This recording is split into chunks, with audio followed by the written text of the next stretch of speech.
নমস্কাৰ সকলোকে ডিজিনফো আসাম চেনেললৈ পুনৰবাৰ স্বাগতম জনালোঁ। ইতিমধ্যে আপোনালোকে নিশ্চয় গম পাইছে যে ভোটাৰ তালিকাৰ যিটো বিশেষ সংশোধনী 2026 ইতিমধ্যে সেইটো হৈ আছে বা সেইটো আৰম্ভ হৈ গৈছে, যাক SIR বা SR বুলি কোৱা হৈছে। অসমত যিটো SR কৰি আছে, যাক স্পেচিয়েল ৰিভিজন বুলি কোৱা হৈছে, সেইটোৰ কাৰণে ইতিমধ্যে BLO সকলক এপইণ্ট কৰা হৈছে। আৰু BLO সকলে ইতিমধ্যে আপোনালোকৰ ঘৰে ঘৰে গৈ আপোনালোকৰ যি তথ্য আছে, আপোনালোকৰ যি ডাটা আছে, সেইখিনি BLO সকলে কালেক্ট কৰিব আৰু তেওঁলোকে সেইখিনি এন্ট্ৰি কৰি আনিব আৰু আপোনালোকৰ ঘৰত গৈ ফৰ্ম 6, 7 বা 8 তেওঁলোকে ব্যৱহাৰ কৰিব। সেইটো মই আগৰ ভিডিঅ'ত আপোনাক কৈছিলোঁ। কিন্তু তাৰ উপৰিও ইতিমধ্যে মুখ্য নিৰ্বাচনী আয়ুক্ত বা নিৰ্বাচনী বিষয়াই ইতিমধ্যে এটা জাননী প্ৰেৰণ কৰিলে। ইতিমধ্যে সেই জাননী ইতিমধ্যে আহি গৈছে আপোনালোকক। আজি এই জাননীত কি লিখা আছে, আপোনালোকে কেতিয়া কি কৰিব লাগিব, সম্পূৰ্ণ ডিটেইলছ আপোনাক জনাম। গতিকে আপোনালোকে ভিডিঅ'টো আপোনালোকে ভালকৈ চাব আৰু তাৰ লগতে আপোনাক সকলো ৰিকুৱেষ্ট থাকিলে আপোনালোকে চেনেলটো ছাবস্ক্ৰাইব কৰি ভিডিঅ'টো শ্বেয়াৰ কৰি দিব, যাতে বাকী সকলোৱে এই বিষয়খিনি তেওঁলোকে অৱগত হ'ব পাৰে। কাৰণ আপোনালোকে নিশ্চয় জানে যে বিভিন্ন বিষয়ত আপোনালোকে বিভিন্ন ছ'চিয়েল মিডিয়াত বা নিউজত আপোনালোকে নিশ্চয় গম পাইছে, যদি আপোনালোক কিবা কাৰণে যদি সেই ভেৰিফিকেশ্যনত ভোটাৰ ভেৰিফিকেশ্যন হওক বা বিশেষ সংশোধনী যিটো আহি আছে, সেইটোত যদি আপোনালোকে সঠিক তথ্য নিদিয়ে বা আপোনালোকৰ যদি ঘৰত নাথাকে, তেতিয়াহ'লে আপোনালোকৰ ভোট কেঞ্চেল হ'ব বুলি ইতিমধ্যে কৈ আছে। গতিকে যিটো নিৰ্বাচনী বিষয়াই ইতিমধ্যে যিটো নটিচ জাৰি কৰিলে, এই নটিচত কেতিয়া আপোনালোকে কি কৰিব লাগিব সম্পূৰ্ণ ডিটেইলছ ইয়াত লিখা আছে।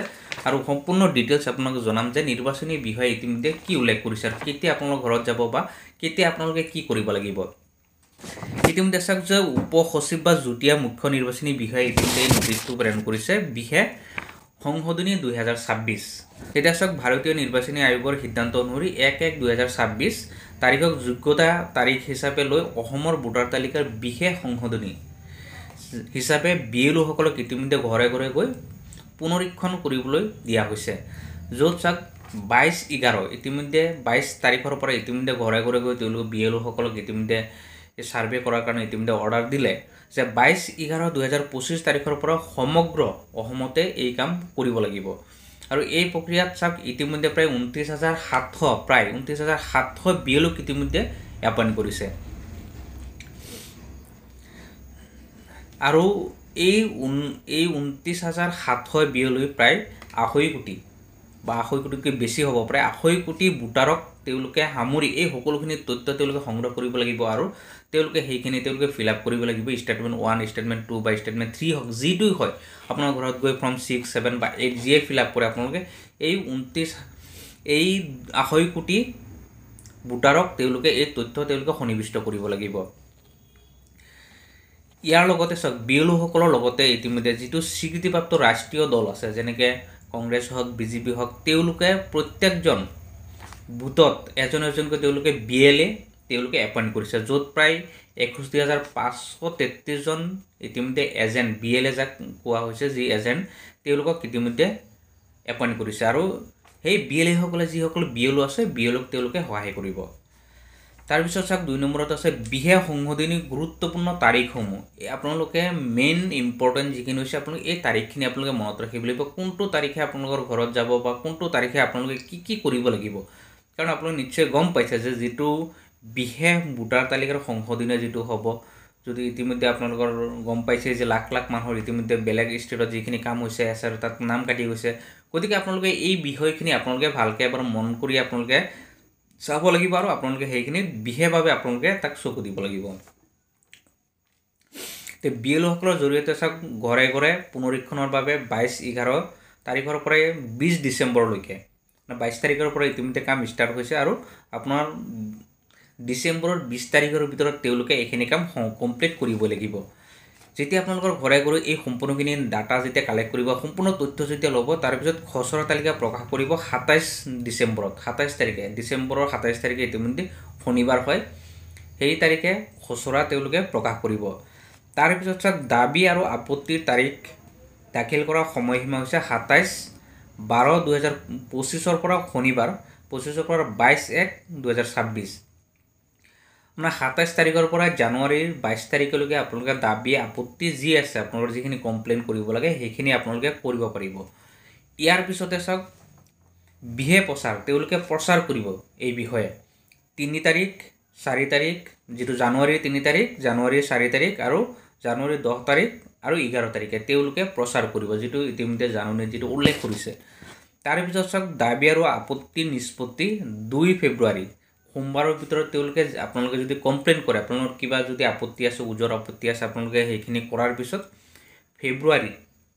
ফেব্ৰুৱাৰী 2 তাৰিখে সেইবিলাক কমপ্লিট কৰিব। যেহেতুকে ফেব্ৰুৱাৰী 2 তাৰিখৰ ভিতৰত আপোনাৰ যিমান দাবী বা কমপ্লেইন আছে সেইখিনি তেওঁলোকে কমপ্লিট কৰিব আৰু সেইখিনি তেওঁলোকে শেষ কৰিব।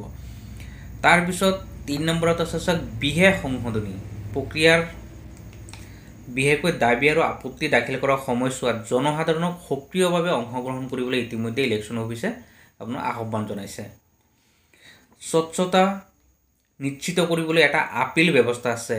ইয়াৰৰ যিকোনো সিদ্ধান্তৰ বিৰুদ্ধে যদি ইয়াৰোৱে আপোনালোকৰ কিবা আপত্তি আছে, যদি সেইখিনি ইয়াৰোৱে যদি নকৰে, তেতিয়াহ'লে আপোনালোকে জিলা দণ্ডাধীশ ওচৰত আপোনালোকে প্ৰথমতে আপিল কৰিব পাৰিব। তাৰপিছত COলৈকে আপোনালোকে আপিল কৰিব পাৰিব যদি আপোনালোকৰ কাম নহয়, যদি আপোনালোকৰ কিবা অসুবিধা হয় আৰু সেইখিনি যদি ইয়াৰো নকৰে, তেতিয়াহ'লে আপোনালোকে সেইখিনি কৰিব লাগিব।